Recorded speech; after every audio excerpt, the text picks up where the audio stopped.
चलिए art and culture में आज हम एक कदम और आगे बढ़ते हैं। देखिए, हम परफॉर्मिंग आर्ट्स की सीरीज़ कंप्लीट कर चुके हैं। हमने उसमें म्यूज़िक, डांस, ड्रामा बहुत अच्छे से कंप्लीट किया। यही नहीं, हमने पपेट एंड सिनेमा भी कंप्लीट किया। अब उस लेक्चर कॉन्सेप्ट यानी कि दैट परफॉर्मिंग आर्ट सीरीज़ को हमने वाइंड अप कर दिया। अब हम अपने पड़ाव में आगे बढ़ेंगे और अब से हम जिस टॉपिक की शुरुआत कर रहे हैं that is science and technology in India. पहले आप science and technology in ancient, medieval, modern period में समझेंगे। फिर आगे जो चैप्टर आएंगे उनमें आप scientist in ancient, medieval and modern period समझेंगे। हिस्ट्री में रहने वाले सभी लैक्स या जर्क, किन्हीं भी तरह के डाउट्स, डायलमास और कॉन्सेप्ट फैक्ट से भर भर करके लैस्ड ये चैप्टर्स आपके सारे एमसीक्यूज़ की अड़चनों को दूर करेंगे, सारे के सारे मेंस के क्वेश्चनों की अड़चनों को दूर करेंगे। आपके इस विकास यात्रा में जिसमें आप विचारों का विकास कर रहे हैं उसमें आपको बहुत बल देंगे, बहुत श्रम देंगे। ओके, आप कहीं और ही होंगे। चलिए शुरुआत करते हैं, क्या लिखा है। देखिए, जिस ज़माने में विश्व भर में विज्ञान का विकास हो रहा था, साइंटिफिक डेवलपमेंट्स हो रही थी, आइडियाज़ नर्चर हो रहे थे, भारत भी किसी से पिछड़ा नहीं रहा। आगे आने वाले समय में अभी जब मैं लेक्चर प्रोसीड करूँगा, आप अचंभित रह जाएंगे कि भारत ने क्या क्या योगदान दिए हैं। हम सबके योगदानों पर बात करेंगे, बिल्कुल ऐसा नहीं। हम बेबीलोनियंस, सुमेरियंस, इटालियन और जर्मन, फ्रेंच, अरेबियंस, हम सबके विचारों पर बात करेंगे कि किसने क्या दिया है। लेकिन भारत का क्या योगदान रहा है वो समझ के, जान के, भारत के प्रति आपका सम्मान, आपका स्नेह बहुत सब्सटेंशियल हो जाएगा और आप अपनी बातों को तर्कों से रख पाएंगे। देखिए, तर्क से जब बात रखते हैं, बात कन्विक्शन की हो जाती है।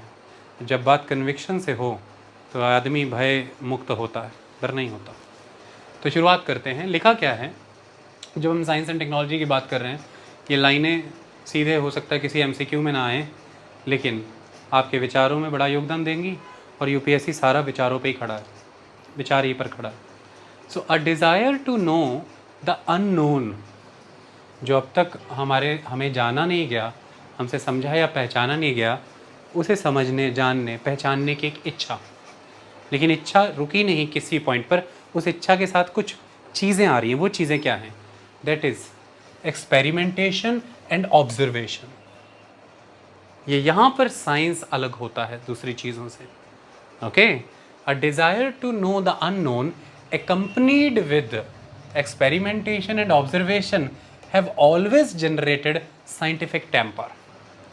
So if you want to inculcate or you want to nurture, promote the scientific temper, you need to understand, if you have any desire to know, you need to accompany that desire with experimentation and observation. European renaissance के समय में यही तो हुआ। Renaissance के जो योद्धा थे वो क्या कहते थे कि जो भी बात है एक्सपेरिमेंटेशन की प्रक्रिया पर खरी उतार के दिखा दो, मान जाएंगे। और एक्सपेरिमेंट के पैमाने पर खरा क्या उतरा? कोपरनिकस का सिद्धांत कि सूर्य केंद्र में है, ग्रह उसके इर्द गिर्द चक्कर लगाते हैं, ना कि ग्रह यानी कि धरती केंद्र में है और तारे चक्कर लगा रहे हैं, सूर्य ना, ऐसा नहीं है। ये कोपरनिकस ने कहा। चीज़ें बदल गई उसके बाद, और फिर इस चीज़ को प्रमाणित कर दिया। जब गैलीलियो की दूरबीन आ गई फिर तो सारे कॉन्सेप्ट ही क्लियर हो गए। तो एक्सपेरिमेंटेशन की मदद से आप अगर अपनी जानने की डिज़ायर्स को इस एक्सपेरिमेंट, इस ऑब्जर्वेशन की कसौटी पर खरे उतार देते हैं, it means you are driven by the scientific temper. हम अब उस विचार की ओर बढ़ रहे हैं। हम जब साइंस एंड टेक्नोलॉजी की बात कर रहे हैं, हम इस क्षेत्र की बात कर रहे हैं। ओके, आर्यभट्ट की अगर मैं बात करूं, आपको समझ आएगा कैसे। आर्यभट्ट की बात करूं, वैसे लिख के करेंगे अभी। आर्यभट्ट ने उस ज़माने में, आर्यभट्ट की बात कर रहा हूं तो समवेयर अराउंड 476 से लेकर के 540 के बीच में ही पाई की वैल्यू दी थी। और पाई की वैल्यू क्या दी थी? 3 पॉइंट कितनी दी थी बताइए? और 3.1416। और आज आप कितनी वैल्यू यूज़ करते हैं? 3.14159। यहाँ पहुँचे थे आर्यभट्ट। Can you imagine? बस इतनी सी चूक, दैट वाज आर्यभट्ट। ओके, ये आर्यभट्ट ने बैठे बैठे किया अपनी कुटिया में।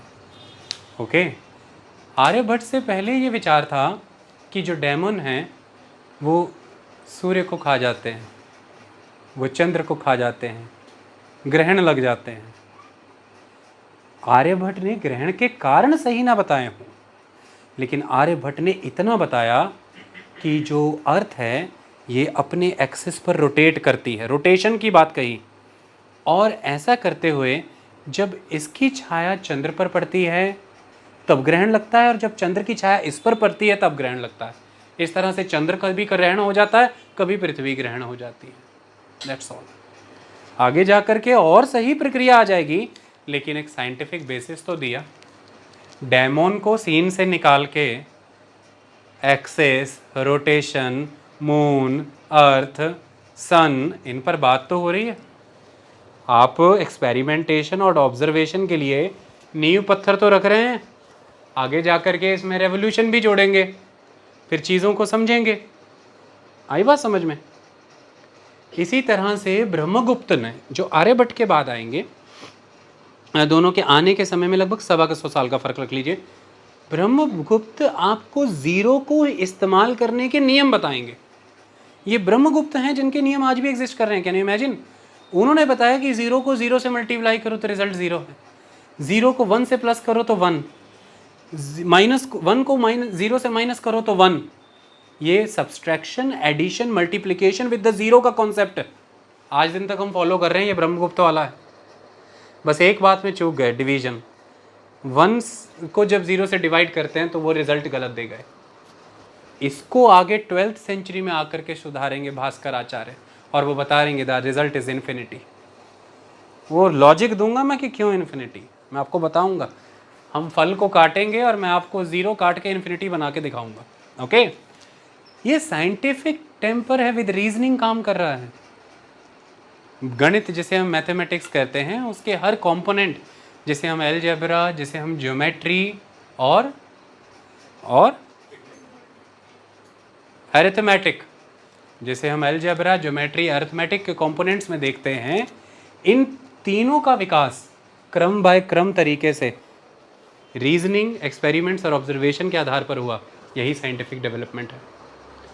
लॉजिक से देखिए तो सबसे पहले कौन आना चाहता है? अरिथमेटिक ही आना चाहता है। अंक गणित ही पहले आएगा, फिर lines and shapes, geometry existence में, and then algebra, that is algebra. Okay, इन सभी चीज़ों के बारे में हम पढ़ेंगे, बट एक चीज़ सेंटर में रहेगी, एक्सपेरिमेंटेशन एंड ऑब्जर्वेशन।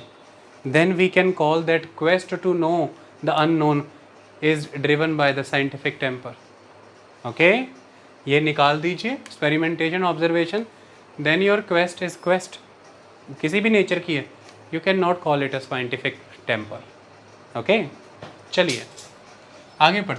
पर हर चीज़ को एक्सपेरिमेंटेशन, ऑब्जर्वेशन से ही सिद्ध करे as a scientific temper, I am against to that. Philosophers को मैं इसके थोड़ा दूर रहना कहने चाहता हूँ, क्योंकि बहुत सी ऐसी शाखाएँ हैं जिसमें एक्सपेरिमेंटेशन और ऑब्जर्वेशन फिर साइंस लेबोरेटरी वाली नहीं होती, उसमें अनुभव मैटर करते हैं जो स्वयं किसी इंडिविजुअल के जीवन के होते हैं, वो अलग है। भीतर जाने का भी एक मार्ग है, सिर्फ बाहरी की चीज़ों को समझना ही अलग अकेले एक विज्ञान नहीं है, भीतर जाना भी एक बड़ी बात है। आगे तो इसी चीज़ ने क्या किया फिर, this has led to the assumption that truth lay in the real world with all its diversity and complexity. अब आप कह रहे हैं कि इतनी डाइवर्सिटी है तो फिर आप तो इसे असत्य कह दें, क्योंकि यहाँ आपने एक चीज़ देखी, बिल्कुल उसके विपरीत वहाँ देख लिया, बिल्कुल उसके विपरीत वहाँ देख लिया, और आप हर पिछली जिसके बिल्कुल विपरीत कहीं और कुछ देख लिया उसे झुटलाते जा रहे हैं, उसे असत्य कहते जा रहे हैं। तो जिस समय में हमें ये अनुभव ना हो कि एक विविधता है, मतलब हम डाइवर्सिटी विटनेस कर रहे हैं विदाउट ये जाने कि there is a kind of existence of diversity, तो हमें हर पिछली चीज़ असत्य लगने लग जाती है हर नए अनुभव के सामने। डाइवर्सिटी यहाँ पर असत्य का भी प्रतीक हो जाती है, क्योंकि ये सब कुछ बहुत ही कॉम्प्लेक्स है। आप देखिए कितने परिवर्तन हैं जीवों में, पत्तों में, वनस्पतियों में, कितनी विविधता है। तो हो सकता है कि एक क्षेत्र के व्यक्ति एक ही वनस्पति में रह रहे हैं, दूसरे क्षेत्र का व्यक्ति उन्हें यदि बताए कि हम तो इस वनस्पति में, वो कहे हट झूठ बोल रहे हो, ऐसे थोड़ी होता है। आप ऑलवेज डाइवर्स चीज़ों को सुन के ये कहते हैं ना, अरे यार ये गप मार रहा है, ऐसे थोड़ी ना होता है, सच्ची में, सही में।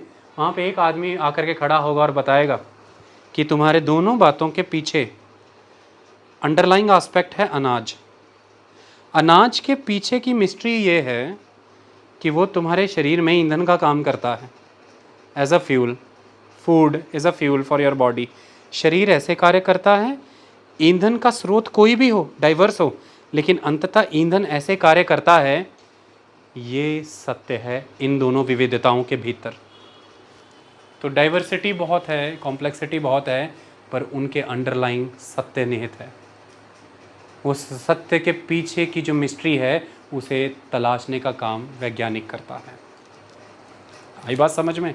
ये महत्वपूर्ण है। कई बार हम इंट्रोस को ऐसे ही हल्के में ले लेते हैं कि फालतू बातें लिखी। हमारे विचारों की विकास क्षमता को यदि कोई बल देता है तो मैं ऑलवेज मानता हूँ इंट्रो ही देती है। तुम्हें समझने की क्षमता होनी चाहिए। So this has led to the assumption that truth lay in the real world with all its diversity and complexity. It has been the responsibility of the scientist to unravel the mystery behind the truth. And this is the most important line जिसके लिए विज्ञान का विकास हुआ, and utilize available resources for the progress of humanity. विज्ञान क्या करता है? जो अवेलेबल रिसोर्सेज हैं उसे मानव के विकास के लिए उपयोग में लाने के योग्य बनाता है। इसके लिए हम अननोन को जानने की यात्रा पे चलते हैं with reasons, experimentation and observations. इसलिए हम विविधताओं के भीतर निहित उस सत्य सार को समझते हैं। इसलिए हम उनके गुणों को, धर्मों को पढ़ते हैं, the principles, the qualities, the properties. हम इन गुण धर्मों को इसलिए पढ़ते हैं क्योंकि हम सत्य के पीछे की उन मिस्ट्रीज़ को अनरेवल करना चाहते हैं, और अंततः हमारे पास जो भी संसाधन उपलब्ध हैं मानव विकास के लिए, हम उन्हें उपयोग में लाने योग्य बना देते हैं। जैसे आज बिजली बनती है, आपके विकास में उसकी क्या भूमिका है समझ के चलिएगा। ओके, चलिए अब आगे बढ़ते हैं। हम इसे टॉपिक बाय टॉपिक देखें। That is development of science in ancient India. Sees it, seal कर दो पूरा। Development of science in ancient India. Starting. देखिए, हमारा साइंटिफिक टेम्परामेंट हमेशा से रहा, मैंने आपको बताया। और जब भी हम विज्ञान की बात करते हैं, मैथमेटिक्स रीढ़ की हड्डी का काम करता है। घड़ी में समय लेने से, देखने से, म्यूज़िकल इंस्ट्रूमेंट्स बजाने से, घरों में दाल, सब्जियां, चावल बनाने तक हर चीज़ में अनुपात है, प्रोपोर्शन है, आकार है, गहराइयाँ हैं, माप है। ये सब मैथमेटिक्स पर ही तो आधारित है। तो साइंस के विकास में मैथमेटिक्स को तो बहुत आगे रख के पढ़ेंगे।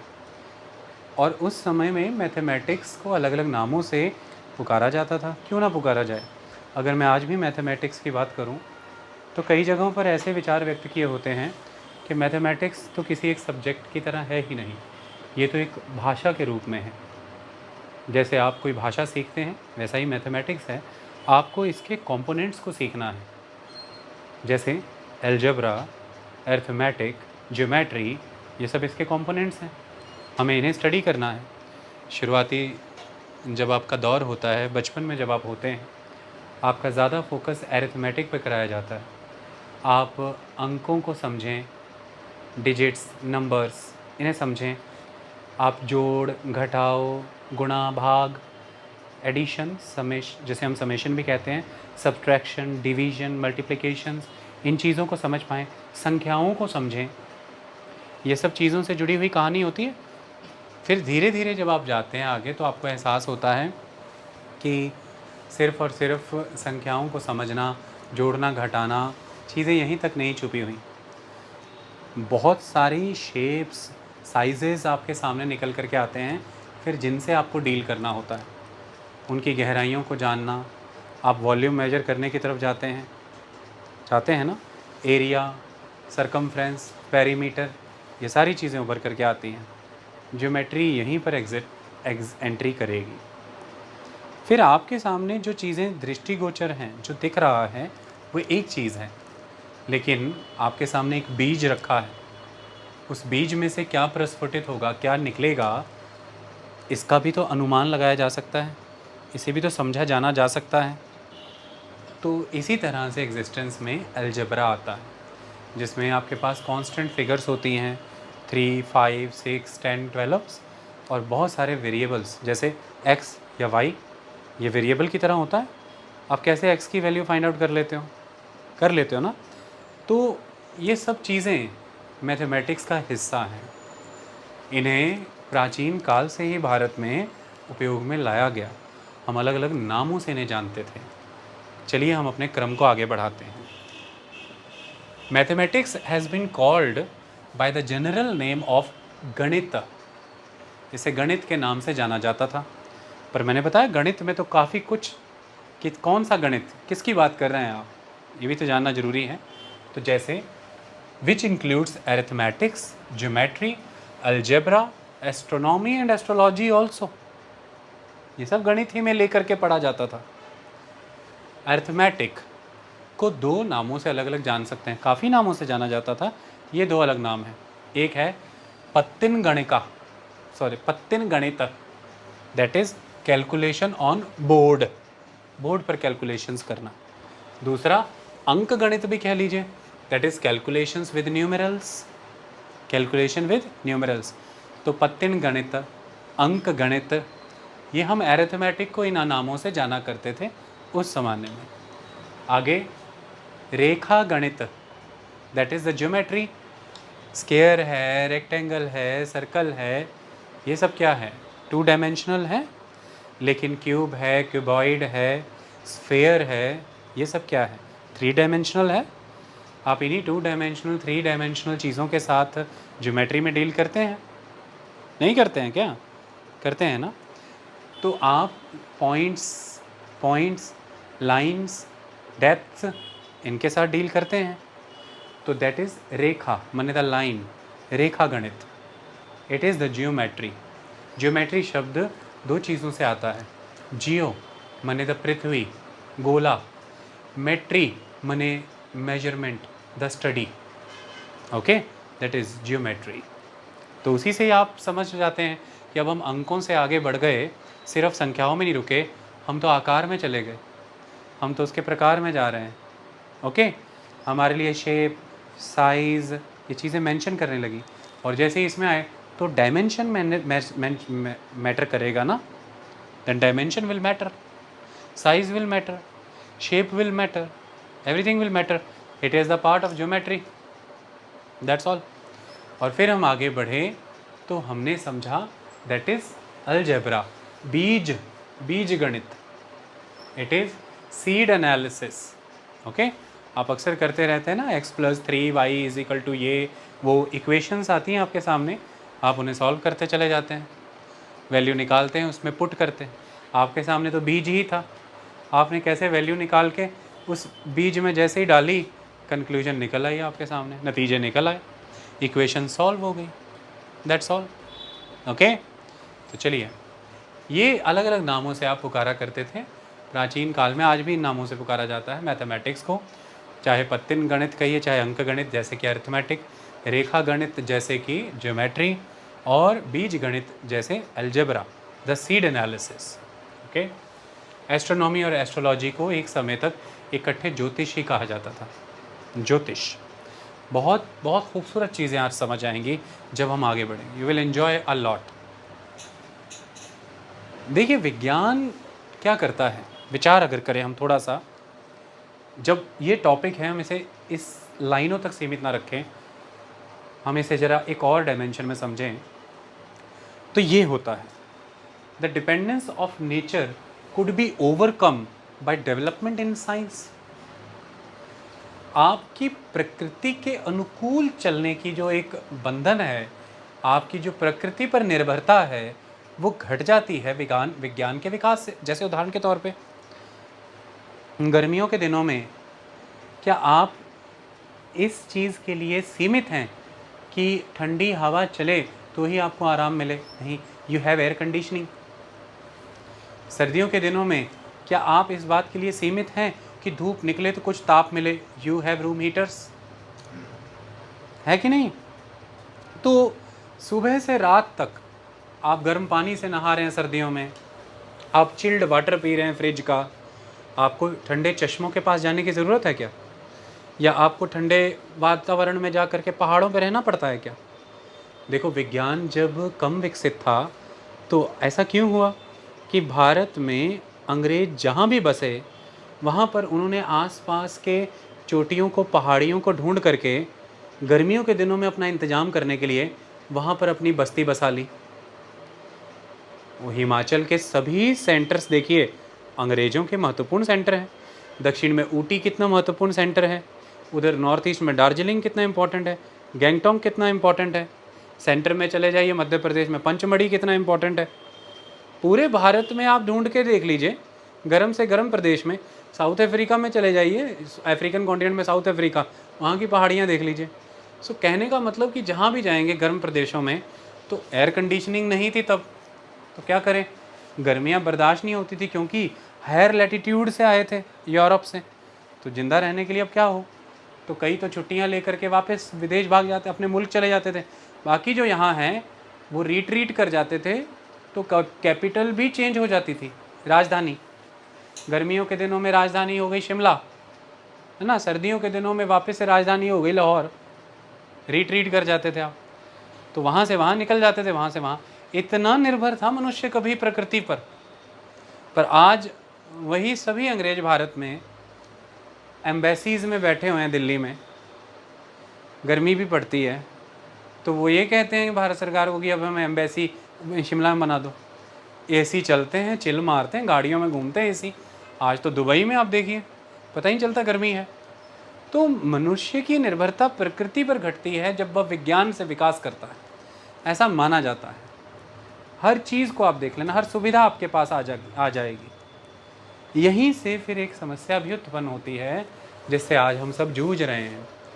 मनुष्य यह मानने लग जाता है कि प्रकृति संपूर्ण रूप में उसके अधीन है, वो उसे किसी भी रूप में प्रयोग कर सकता है, उसका उपयोग कर सकता है, पर वह ये नहीं समझ पाता है कि ओवरऑल वो एक लार्जर इकोसिस्टम का हिस्सा है और प्रकृति ही के द्वारा विज्ञान को यह शक्ति भी मिली है कि वो प्रकृति ही के किसी प्रकोप को सूक्ष्म छोटे लेवल पर किसी छोटी व्यवस्था के लिए, आपके लिए या कुछ परिवारों के लिए, कुछ जनसंख्या के लिए रिजॉल्व कर सके। अगर आप उसे प्रकृति ही के लिए रिजॉल्व करने लग जाएंगे, गर्मियों में पूरी प्रकृति ही में सर्दी लाने लगेंगे, तो प्रकृति आपको आश्रय नहीं देगी, इतनी शक्ति नहीं देगी, क्योंकि फिर इतना कार्बन एमिशन होगा, इतनी एनर्जी आप यूटिलाइज़ कर लेंगे कि अल्टीमेटली आपके सारे एयर कंडीशन, सारे ठंडे प्रक्रियाएं धरी की धरी रह जाएंगी, आप नष्ट हो जाएंगे। तो प्रकृति के साथ मनुष्य का एक संतुलन है। मैन एंड एनवायरनमेंट में ये द्वंद्व हमेशा चलता रहा है कि मैन एनवायरनमेंट के अकॉर्डिंग जिए या एनवायरनमेंट को मोल्ड कर सकता है, कितना कर सकता है, लिमिट कहाँ जा कर के आएगी। तो उसमें आप एयर कंडीशनिंग में जी रहे हैं, जिए, तो अलग आयु वर्ग के हिसाब से, अलग अलग शारीरिक क्षमताओं के हिसाब से आप विज्ञान को प्रकृति के साथ जोड़ के भी जी सकते हैं। पूरे 12 महीनों में पहले तो कोशिश करें कि सिर्फ जुलाई और अगस्त के जो महीने हैं 2, उसमें चलिए आधा जून भी जोड़ लीजिए, 12 में से सिर्फ 2-2.5 महीने आप एयर कंडीशनिंग यूज़ करिए, और उसमें भी पीसफुल स्लीप के लिए रात को 4 घंटे यूज़ करिए। तो पहले तो 12 महीनों में से सिर्फ 2-2.5 महीने यूज़ किए, उसमें भी रात को ही यूज़ किया, दिन भर नहीं बैठे हुए। ये भी आयु के हिसाब से, आप उनकी तरह व्यवहार ना करें जो आपके घर के वृद्ध सदस्य हैं कि सर्दियों में वो सारा दिन रूम हीटर में है तो आप भी घुस के बैठ गए पैर अपने लेके, मुझे भी सेकना है, मुझे भी सेकना है। आप बड़े आराम से स्वयं को वहाँ पर बिना रूम हीटिंग के भी रख सकते हैं। तो इस तरह से यदि हम विचार के माध्यम से चलेंगे तो हम प्रकृति और मानव जो कि आज विज्ञान से चल रहा है, इसका संतुलन बना पाएंगे। We can achieve the balance between the man and environment, and that man which is being driven by the scientific developments. We can achieve that, and it is the only resolution. We want to make the life of man a bit comfortable life. We can do that, but not that much comfortable which will transform the nature in a complete sense, which will be highly detrimental for the existence of that very man. ये नुकसानदायक है आपके लिए, ये नहीं करना। तो आज दिन तक वैज्ञानिक इस प्रयास में लगे हैं, किताबें पढ़ी हैं ज्योग्राफी की और विज्ञान की इन बातों पर कि मनुष्य और प्रकृति में, पुरुष और प्रकृति में, मैन एंड एनवायरनमेंट में संबंध कैसा हो, संतुलन कैसे पाया जाए, कितनी को बेटरमेंट ऑफ लाइफ इम्पॉर्टेंट है, कितनी को कंजम्पशन और लग्जरी इम्पॉर्टेंट है, और कितना को वो त्याग में भी जी सकता है। इस पर विचार चल रहे हैं। सस्टेनेबल डेवलपमेंट का सिद्धांत यहीं से आता है कि जितनी की लग्जरी आप आज भोग रहे हैं, कोशिश करें कि वो इतनी की मात्रा में ही हो कि भविष्य में भी भोग सकें और भविष्य की पीढ़ियां भी भोग सकें। तो उनके लिए भी रिसोर्सेज सहेज के रख लीजिए, कहीं सारी आप ही ना भोग के ख़त्म कर दें। that development is sustainable development. Otherwise, the another form of development, that is the reckless use of the natural resources, and by the dint of that scientific development, you are consuming the resources all the time, you are living that lavish life. It will create havoc for you that you won't be able to continue into that life anymore. आप ज़्यादा लंबे समय तक उसमें नहीं रह पाएंगे, because the matter of fact is resources are finite, they are not infinite. Okay, so right now if you have that climatic condition, that temperature pressure range of this planet Earth, I must say this is the resource. We are not considering it resource, but according to me, that average temperature of the earth that we are having right now, that pressure condition on the earth, that everything which is conducive for the human life, it is somewhere the resource. It is somewhere the resource, because it is making the life possible. Ultimately we need to preserve this resource, and that we can call it the ecosystem. हमें इस पारिस्थितिकी तंत्र को, इस ecosystem को, इस जैव विविधता बायोडाइवर्सिटी को सहेजना है, क्योंकि वो भी रिसोर्स है जो आपको समझ में नहीं आ रहा है कि रिसोर्स है। मंगल पे आप नहीं जी पा रहे हैं, आप मरकुरी पर, वीनस पर नहीं रह सकते हैं, क्योंकि फिर वहाँ पर यही नहीं है दिस सिस्टम। हो सकता है यहाँ से पृथ्वी से रिसोर्स ले जाएं, वहाँ कार्य नहीं करेंगे। ओके, तो ये कहानी है, that development will be the sustainable development. लेकिन मूल कहानी तो यही है कि मनुष्य ने चुनौतियाँ देखी बहुत सी। हम ये कहते हैं कि साइंटिफिक डेवलपमेंट को हम ट्रेस करने जा रहे हैं, तो मेजर रीज़न ये भी बनता है कि कौन कौन सी साइंटिफिक डेवलपमेंट हुई। तो उसमें क्वेश्चन आता है कि क्या कॉजेज़, क्या फैक्टर रहे कि वो साइंटिफिक डेवलपमेंट आई। तो उसमें ये विचार आता है कि आज जो साइंटिफिक डेवलपमेंट है हमारी, क्या आज भी वो साइंटिफिक डेवलपमेंट हमारी हेरिटेज से कनेक्टेड है, मतलब पीछे से अब तक कॉन्टीन्यूअस मैनर में आ रही हैं। तो उसमें सवाल आता है कि मनुष्य ने कुछ चुनौतियाँ देखी, उसने अपनी कल्चरल रिफाइनमेंट की, और उसने उसके रेजोल्यूशंस फाइंड आउट किए। वो रेजोल्यूशंस जो उसने फाइंड आउट किए कि अपने सराउंडिंग को वो कैसे यूटिलाइज करे कि उसकी लाइफ और बेहतर हो सके, that is somewhere the science and technology. This is the art to use your surrounding. और जो आप विकसित करते जा रहे हैं, ये वो तकनीक है। ओके, तो हम साइंस एंड टेक्नोलॉजी की जब डेवलपमेंट पढ़ रहे हैं, तो ये ज़रूरी हो जाता है कि हम ये समझें कि हमने विज्ञान की मदद से कैसे प्रकृति को अपने उपयोग के लिए ढाल दिया। चाहे वो बेटर माइनिंग ऑपरेशंस हैं, चाहे नदियों को पार करने के लिए ब्रिजेज़ हैं, चाहे ही सर्दियों में रूम हीटर हैं या गर्मियों में एयर कंडीशनिंग है, और चाहे आज की डेट में तो यहाँ तक कहानी आ रही है कि आप मून बना रहे हैं, सन बना रहे हैं, आप बहुत सी चीज़ें पैदा कर रहे हैं। और आज विज्ञान में मनुष्य इतना आगे है कि वो मेघ बना सकता है, वो वर्षा करा सकता है। ऑस्ट्रेलिया में अक्सर क्लाउड सीडिंग का प्रोसेस है, वहाँ पर बादल बनाए जाते हैं और वर्षा कराई जाती है। तो आप तो आज ऐसी ऐसी चीज़ें भी करने लगे हैं, बहुत शक्ति आ चुकी है। Okay, basic aspect is the dependence on nature could be overcome by development of in science. ये एक एलिमेंट है। इन एंशिएंट इंडिया, भारत के प्राचीन काल में, religion and science worked in close proximity. जब हम रिलीजन की बात यहाँ पर कर रहे हैं, तो इसको समझिए, रिलीजन मतलब हमारे जो हम उस समय में रिचुअल प्रैक्टिसेस करते थे, कर्मकांड हुआ करते थे, जो भी प्रथाएं थी हमारे धर्मों से जुड़ी हुई, पंथों से जुड़ी हुई, वो और विज्ञान एक साथ चला है। जिसका सीधा उदाहरण बता देता हूँ मैं आपको। देखिए, जब हम मैथमेटिक्स की डेवलपमेंट की बात करते हैं, उसमें ज्योमेट्री में बड़ा कंट्रीब्यूशन इस बात का है कि जो अग्नि वेदियाँ बनाई जाती थी, द फायर आल्टर्स, वो मैं आपको बता दूं कि हर फायर आल्टर की शेप के अकॉर्डिंग आपको फल मिलता था देवताओं से।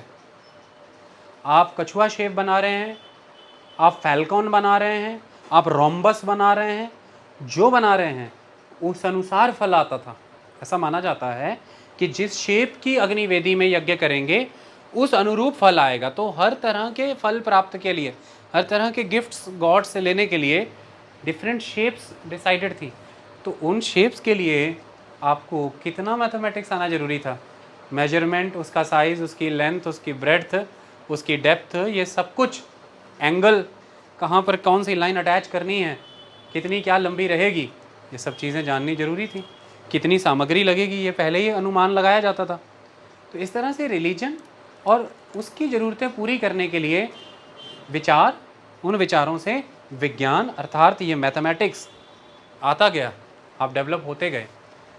इसी तरह से अग्निवेदियाँ, उनकी शेप देखिए, नीचे से नैरो, ऊपर से ब्रॉड, क्योंकि गर्म हवा नीचे से ऊपर उठ के ऊपर को जाती है ना, फैलती है ना।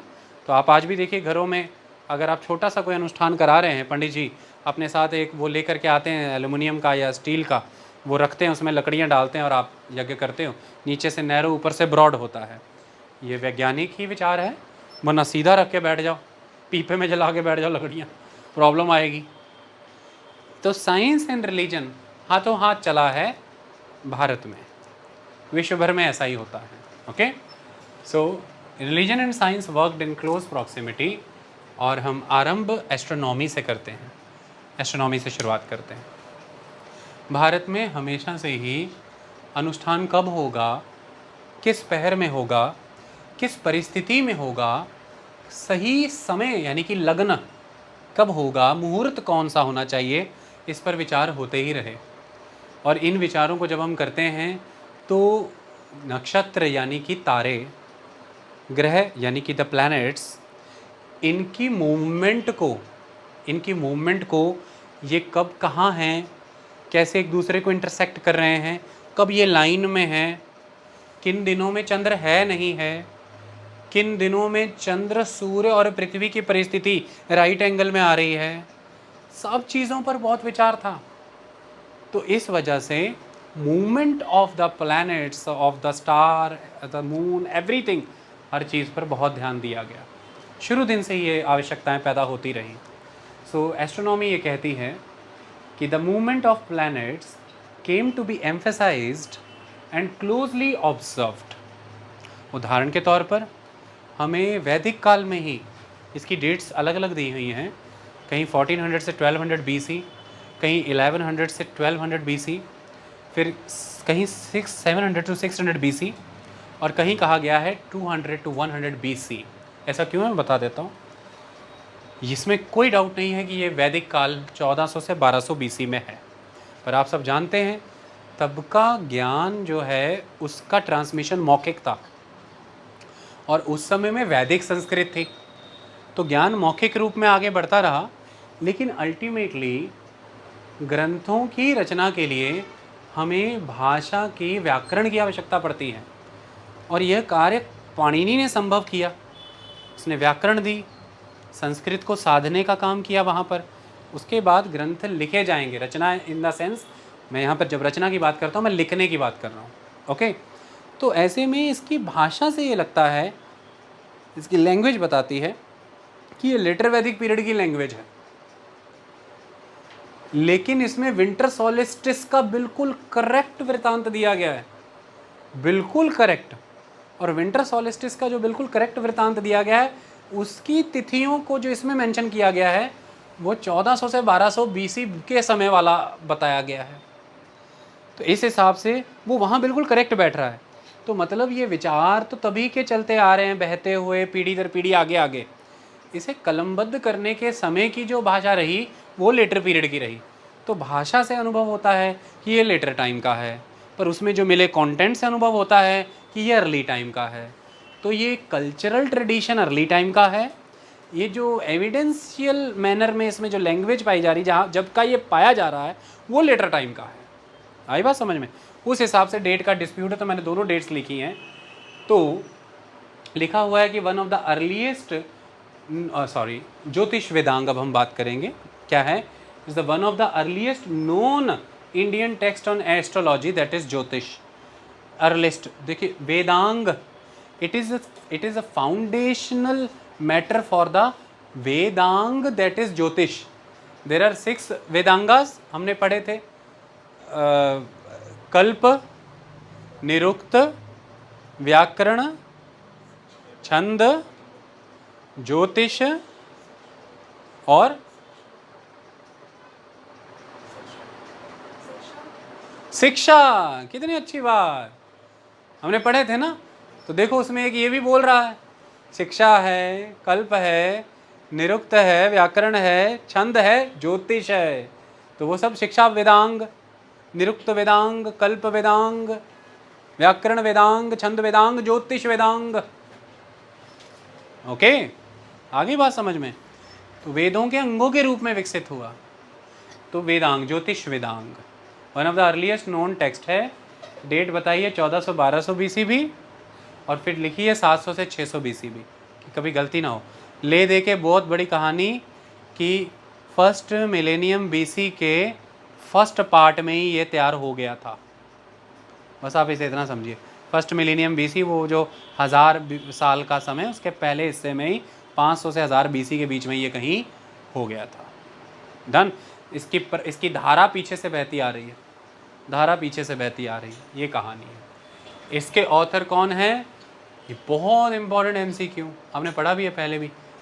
सेज लगध, यानी कि लगध मुनि। ज्योतिष वेदांग किनका है? लगध मुनि का। ओके, तो लगध मुनि का है ये क्या करता है? ज्योतिष वेदांग शुरुआती दौर में इसने क्या कंट्रीब्यूट किया? इस्टेब्लिश्ड सिस्टमेटिक कैटेगरीज इन एस्ट्रोनॉमी। सबसे पहले तो यही तय करना है कि जिस ब्रांच को पढ़ने जा रहे हैं उसमें किन किन मदों की पढ़ाई करेंगे, क्या क्या कैटेगरीज इसमें फॉल करती हैं। तो सिस्टमेटिकली कैटेगराइज करने का काम किया एस्ट्रोनॉमी को ज्योतिष वेदांग के माध्यम से लगध मुनि ने, जो बहुत शुरुआती कार्य है। ठीक है, लेकिन बड़ा ओपन वर्क है, बहुत सारी प्रिसीजन्स अचीव नहीं, ये कंसाइज टेक्स्ट के रूप में नहीं लिया जा सकता। इस कार्य को अचीव करने का जिम्मा आर्यभट्ट पर जाता है। अब उनकी बारी आएगी, चलिए एंटर होते हैं। Then is the Aryabhatta. 5th to 6th century का इनका जीवन काल है, क्योंकि 476 AD में, कॉमन सेंचुरी में जन्म इनका माना जाता है, और फिर mid of the 6th century तक इनकी रचनाएं आती रहेंगी। तो इसलिए दोनों सेंचुरी इनके लिए यूज़ हुए हैं। बुक में पर्टिकुलरली 499 कॉमन एरा लिखा हुआ है, मैंने कन्फ्यूजन दूर करने के लिए दोनों ही सेंचुरी लिख दी। आर्यभट्ट के बहुत से कंट्रीब्यूशन हैं, जिसमें सबसे इम्पॉर्टेंट कंट्रीब्यूशन है आर्यभट्टिया। कहीं कहीं पर आर्यभट्टियम लिखा होगा, कहीं कहीं पर Aryabhatiya. So his Aryabhatiya is a concise text containing 121 versus. तो 121 वर्सेस में इसकी रचना है, याद रखना है। इसमें सेपरेट सेक्शंस आते हैं इन चीज़ों पर। अब देखिए, सेक्शनलाइज किया ना, पूरा पर सेक्शन बनाए। एक सेक्शन है एस्ट्रोनॉमिकल डेफिनेशंस, डेफिनेशंस देने का काम किया। ओके, सेकंड सेक्शन है methods of determining the true position of planets, planets की पोजीशन डिटर्मिन करने के तरीके, द मेथड्स। कब की बात हो रही है? 5th 6th सेंचुरी, और क्या कर रहा है व्यक्ति? विचार करो। प्लैनेट्स की पोजीशन डिटर्मिन करने के प्रयास हो रहे हैं, ना अभी दूरबीनें हैं, ना कोई लेबोरेटरियाँ, ना कुछ और। ओके, और वो तभी होता है जब पहले आप डेफिनेशंस क्रिएट करें कि आप स्टार को क्या मान रहे हैं, आप प्लैनेट को क्या मान रहे हैं, मून एज ए सैटेलाइट को क्या मान रहे हैं, आप कॉन्स्टलेशन को क्या मानते हैं, क्लस्टर किसे मानते हैं। ये सब चीज़ें पहले परिभाषित तो करें। बात किसकी कर रहे हैं? लड़की की कि लड़के की? तो परिभाषाएं बनानी इतनी सहज नहीं। आप ही से मैं पूछ लूँ अभी थोड़ी देर के लिए कि ये क्या है, तो अलग अलग बात आ जाएगी। कोई कहेगा वेस्ट है, कोई कहेगा लिटर है, कोई कहेगा शिट है, बहुत कुछ कह देंगे आप। The main thing is to define it in a right manner. तो इतनी आसान बात नहीं है। अब मुझे खुद नहीं पता वो क्या था, नीचे गिर गया। ओके, चलें। तो मैं एस्ट्रोनॉमिकल डेफिनेशंस का काम किया, मेथड्स बताया आपको ये डिटरमिन, ये जांचने के कि true position of the planets क्या है। फिर इसी के दम पर अगली चीज़ आएगी, description of the movement of the sun.